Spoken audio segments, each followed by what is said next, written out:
Hello everyone. जय हो श्री हरि की। माता सावित्री की व्रत कथा की महिमा। क्या है सावित्री का व्रत का महत्व, चलिए जानते हैं। जय हो श्री हरि की।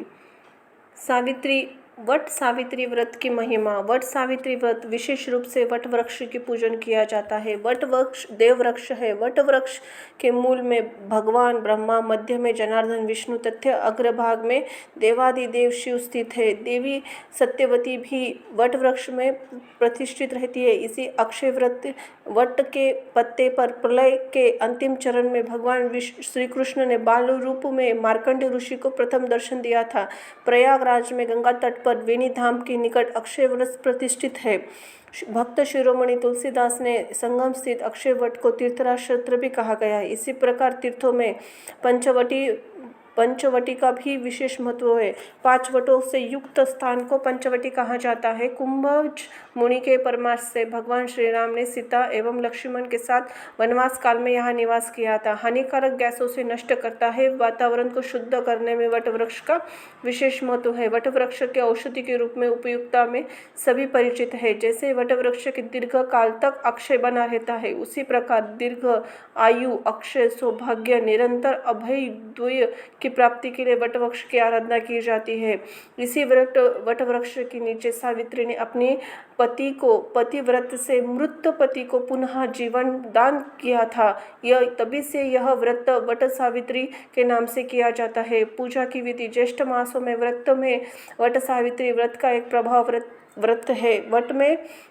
वट वृक्ष की पूजा की जाती है। महिलाएं अपने अखंड सौभाग्य एवं कल्याण के लिए व्रत करती है। सौभाग्यवती महिलाएं श्रद्धा के साथ ज्येष्ठ कृष्ण वर्ण त्रयोदशी अमावस्या तक 3 दिनों तक उपवास रखती है। त्रयोदशी के दिन वट वृक्ष के नीचे व्रत का इस प्रकार संकल्प लेना चाहिए।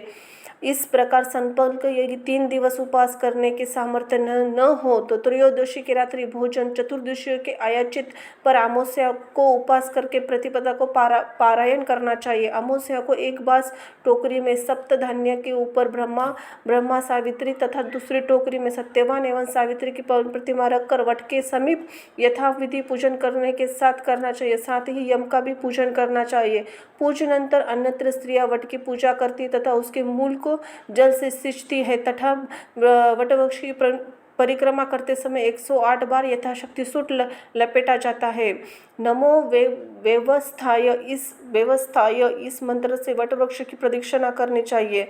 इसके बाद वटवृक्ष के सिंचन करते हुए माता वट वृक्ष की प्रार्थना करनी चाहिए। चने पर या रुपया रखकर बाएं रूप में अपनी सास को देकर आशीर्वाद लिया जाता है। सौभाग्य पिटारी पूजा के लिए सामग्री ब्राह्मणों को दी जाती है। सिंदूर, दर्पण, मूली, काजल, अन्य वस्तु, मेहंदी, चूड़ी, माथी, बिंदी, साड़ी इत्यादि वस्तु एक बांस में टोकरी में रख दी जाती है। यह सौभाग्य की पिटारी के नाम से जाने जाता है। कुछ महिलाएं केवल अमावस्या को 1 दिन का व्रत रखती है। देश काल के अनुसार सावित्री के व्रत अनेक रूप है। व्रत में व्रती सावित्री सत्यवान की पुण्य कथा का श्रवण भी करता है। चलिए जानते हैं वट सावित्री व्रत कथा। एक समय की बात है। मध्य देश अष्टपति नाम के महान प्रतापी धर्मात्मा राज्य करते थे। उनकी कोई संतान नहीं थी। पंडितों के कथा अनुसार राजा ने संतान हेतु यज्ञ करवाया। उसी के प्रताप से कुछ समय बाद उन्हें कन्या प्राप्त हुई, जिसका नाम सावित्री रखा।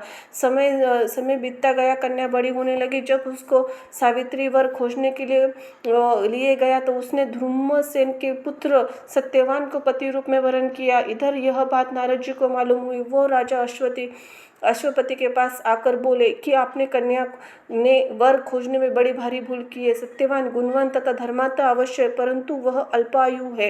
1 वर्ष के बाद उसकी मृत्यु हो जाएगी। नारद जी के वचन सुनकर राजा उदास हो गए।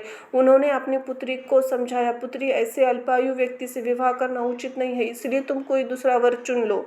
इस पर सावित्री बोली, हे तात, अन्य कन्याएं अपने पति का एक ही बार वरण करती है। अंत अब चाहे जो हो, मैं सत्यवान को ही रूप में स्वीकार करूंगी। सावित्री के दृढ़ रहने पर आखिर राजा अश्वपति विवाह का सारा सामान कन्या को लेकर वृद्ध सचिव सहित उस वन में गए जहां राजश्री से नष्ट अपनी रानी और राजकुमार सहित एक वृक्ष के नीचे ध्रुमसेन रहते थे। विधि विधान पूर्वक सावित्री और सत्यवान का विवाह कर दिया। वन में रहते हुए सावित्री सास ससुर पति की सेवा में लगी। नारद जी के कथन अनुसार पति का मरण काल समय आ गया, वह उपास करने लगी। नारद जी ने पति को मृत्यु का दिन बतला दिया था। उस समय सत्यवान कुऱ्हाड़ी लेकर लकड़ी काटने के लिए वन में जाने को तैयार हुआ। तब सावित्री भी अपने सास ससुर को आज्ञा लेकर उसी वन में चली। तब वन में सत्यवान जूही पर चढ़ने लगा। उसके सिर में असह्य पीड़ा होने लगी। वह सावित्री के गोद में अपना सिर रखकर लेट गया। थोड़ी देर में सावित्री ने देखा अनेक दूतों के साथ हाथ में पाश लिए यमराज खड़े हैं। यमराज को सत्यवान ने अंगूठे को परिणाम वाले जीव को लेकर दक्षिण दिशा की ओर चल दिए। सावित्री भी यमराज के पीछे पीछे चलती। सावित्री को आते देख यमराज ने कहा, हे पति पारायणे, जहाँ तक मनुष्य का साथ दे सकता है वहाँ तक तुमने अपने पति का साथ दिया, अब तुम वापस लौट जाओ।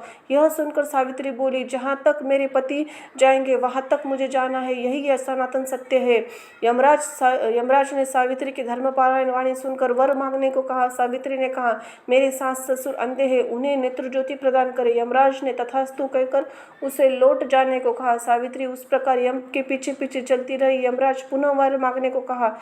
सावित्री ने वर मांगा, मेरे सास ससुर का खोया राज्य उन्हें वापस मिल जाए। यमराज ने तथास्तु कहकर उन्हें राज्य लौटा दिया और कहा, सावित्री अड़िग रही। सावित्री की पति की भक्ति और निष्ठा देखकर यमराज अत्यंत द्रवीभूत हो गए। उन्होंने सावित्री के और एक वर मांगने को कहा।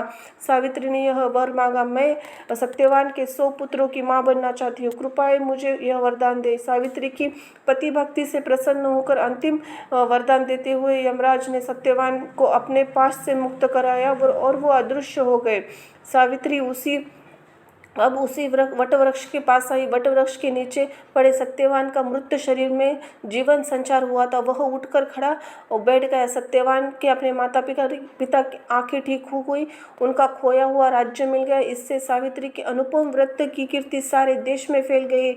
इस मान्यता स्थापित की हुई सावित्री की पुण्य कथा सुनने पर, पति भक्ति रखने पर महिलाओं को सब मनोरथ पूर्ण होंगे और यह व्रत विपत्तियां दूर करता है। प्रत्येक सौभाग्यवती नारी को सावित्री का व्रत रखकर यह कथा सुननी ही चाहिए।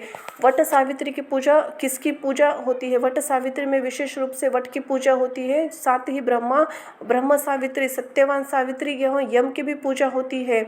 जय हो माँ सावित्री, जय हो माँ जगदम्बा, जय हो माँ आदिशक्ति, उदय उदय, जय हो धर्म यमराज की। धन्यवाद।